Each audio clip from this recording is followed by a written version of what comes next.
राज्यसभेचा आहे, पार्लमेंट संसदेचा. आता त्याच्यामध्ये एक नोटीस आलेली आहे की त्यांनी नोटीस नाही, त्यांनी काय अधिसूचना ना काय म्हणायचं त्याला,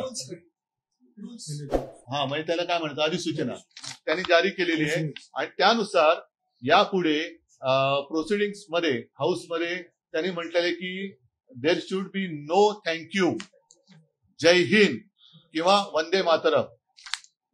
म्हणजे हे तर अनाकलनीय आहे. आजपर्यंत आम्ही भाजपच्या जे काही सोबत होतो तो भाजप इस देश में रहना होगा तो वंदे मातरम कहना होगा असं ठणठवून सांगायचं. आता हे वंदे मातरम म्हणायचं नाही, मग हे ज्यांनी केले तो पाकिस्तानमध्ये जाणार का, त्याला पाकिस्तानमध्ये पाठवणार का, हे भाजपच्या किंवा भाजपने हे सांगावं की ह्याच्यामध्ये तुमचं हिंदुत्व किंवा राष्ट्रप्रेम आहे का. मी एका बाजूला मी यांच्या हिंदुत्वाचा बुरखा फाडलेला आहे आणि दुसऱ्या बाजूला यांच्या राष्ट्रप्रेमाचा बुरखा सुद्धा मी फाडलेला आहे, कारण तो त्यांनी स्वतःहून फाडलेला आहे, मी नाही फाडला. म्हणजे आपल्या सभागृहात वंदे मातरम म्हणायचं नाही. जे वंदे मातरम आपण राष्ट्रगीत त्याला 150 वर्ष झाली म्हणून आता नुकताच आमच्या मोदीजींनी मोठं भाषण वगैरे कुठेतरी दिलं. त्या वंदे मातरमला म्हणजे ही काय मॅकलेची अवलाद ही भाजपमध्ये कुठून आली. वंदे मातरमला विरोध करणारी मॅकलेची अवलाद ही मोदींना विचारलं पाहिजे की अवलाद तुमच्यामध्येच आहे की जी वंदे मातरमला विरोध करते.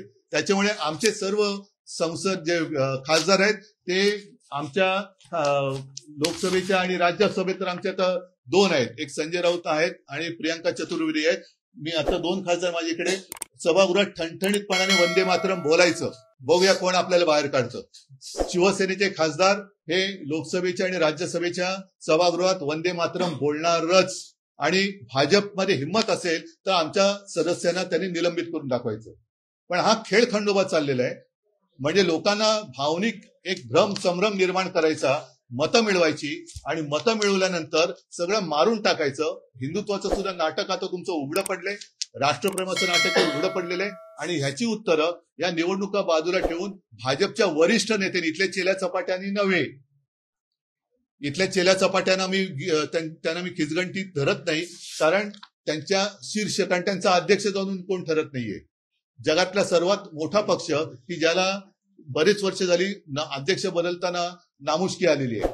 तर भाजपने याचं उत्तर दिलं पाहिजे. दोन्हीचं प्रभू रामचंद्रांच्या पदस्पर्शाने पुनीत झालेलं तपोवन तुम्ही कोणासाठी मारता आहात आणि आपल्या संसदेच्या सभागृहात वंदे मातरम का बोलायचं नाही, याचं उत्तर आता भाजपने द्यावं.